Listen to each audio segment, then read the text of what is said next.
4 things you're going to want to know before you buy a Jeep Gladiator.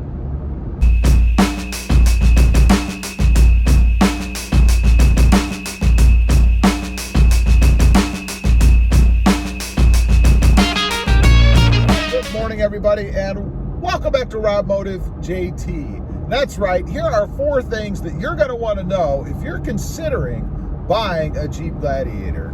Number 1. It's going to be noisier than probably almost any other brand out there on the road. Why? Well, it's a Jeep. It has removable parts all over it. They're going to move a little bit. They're going to flex. They're going to bounce around a little when you take big bumps, particularly if you have the soft top. Now, what the Jeep has, if you go with the hard top, is this thin kind of composite or fiberglass surface shell.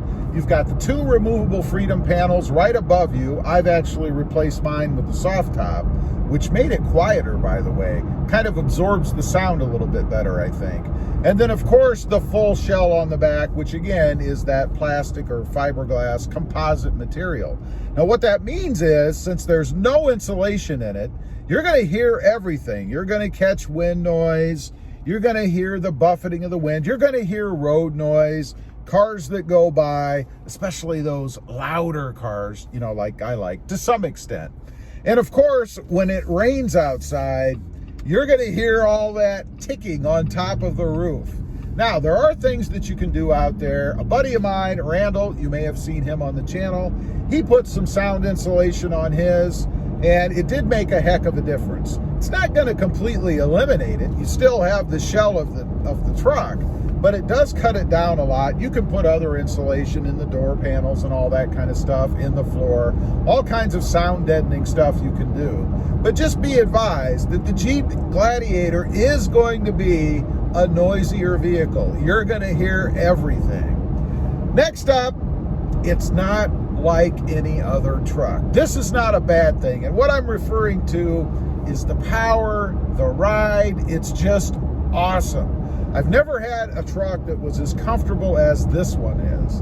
You know, it really feels more like a higher end SUV than a pickup truck. Let's face it, it is a pickup truck, but the ride is smooth, the power is awesome, and it's just a blast to drive. You might even find yourself burning more gas because you want to get out and just go joyriding once in a while.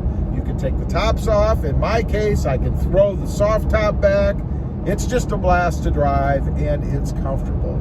I took this thing on a long distance trip, never had any issues with it, and other than the full-size Tundra that I had, I've got to say that it is the most comfortable vehicle I've ever taken on a long distance trip. Awesome for that. Number 3, fuel economy. We have to talk about fuel economy. I did a video just recently about fuel economy. Mine actually seems to be dropping. It's definitely not a hyper miler. You know, I forget what the stated fuel economy is, something like 19 to 22, something like that. But I'm definitely not getting that, particularly looking at the 19 number. And what I've looked at recently, I'm averaging right now about 14.9. That's not good. It's horrible for that matter. So probably in my case, it's primarily due to more city type driving, more lower speed type driving. Obviously, I'm not going to get as high of gas mileage as I would if I was driving this thing out on the freeway at, say, 55 to 65, 70 miles an hour. Now, I will add a little caveat here, and that is that on that long distance trip that I mentioned, I was averaging somewhere, if I recall, in the 26 miles per gallon range. So that wasn't so bad for a full-size truck. Also, since I have a tonneau on the back, speaking of trips, I was able to throw all the luggage and stuff in the back and still have all the room inside the cab. I really like that. Just made it so much easier to take a long distance cruise without having all the junk inside your cab. Next up is wind buffeting. You know, the Jeep Gladiator, like any other Jeep, is basically a big block on wheels. So when you're out, if you're on the freeway or in big open areas and it's windy, particularly during a heavy thunderstorm or even a moderate thunderstorm with wind, you're going to feel that. It's going to buffet the truck. You're going to catch that side wind a little bit more. It's going to move you around a little bit more, particularly as compared to just a normal passenger car, which would be lower. Now, that is true of pretty much any other higher profile vehicle, like an SUV or even just a regular truck. But just be advised that first time when you're out there cruising down the road and you encounter a storm or higher winds, it is going to push you around a little bit. You kind of have to be aware of that, I think, at least the first time it happens to you, so that you're not surprised and you know what's going on. It's not like it's going to throw it all over the road, but you definitely are going to feel it. And lastly, number 4, they draw attention. They still draw, I think, as much attention as they did when they first came out. You know, when they first came out, they were unique. Nobody had seen them before.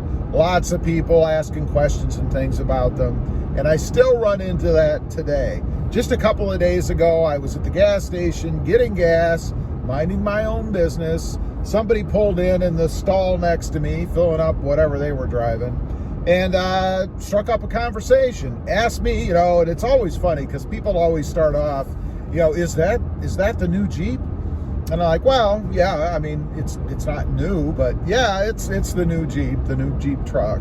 And then they ask you how you like it, you know, how's it doing? Would you get it again? And it's funny because a lot of people, when I get involved in those kind of conversations, tell me that they like it and they're considering buying one. Now, I don't know if they just say that because, you know, it's a stranger talking to a stranger and they're trying to relate a little bit. I don't know. But I swear, almost every time somebody strikes up a conversation about my Jeep Gladiator, they tell me that they're considering buying one. It's pretty interesting. So anyway, those are just 4 things that you need to be aware of if you're considering buying a Jeep Gladiator. It's an awesome truck. I love mine. I would put it in the top probably 3 trucks or maybe even vehicles that I've ever owned. It's just such a blast to drive, so unique still. Even though it's been out for a while, you don't see tons of them on the road. Although I will say I'm seeing more of them now than I ever have before, which I think is great. Need to keep that Gladiator bloodline going, so Jeep keeps building them. Anyway, leave a comment. Let me know if you're in the market and you're considering a Gladiator. Have you thought about these things? Do they even matter? I'd be curious to know. Also, real quick, I do have 2 additional channels. Rob Motive, all about my 2020 Toyota Tacoma. And Rob Motive FST, about my 2021 Toyota Tundra and the upcoming redesigned Toyota Tundra. Check them out, and if you're interested, why not subscribe? Don't forget to click that notification bell so that you don't miss out on any upcoming videos. And do me a favor, smash that subscribe button on the way out. Thanks for watching. Stay safe out there. Bye.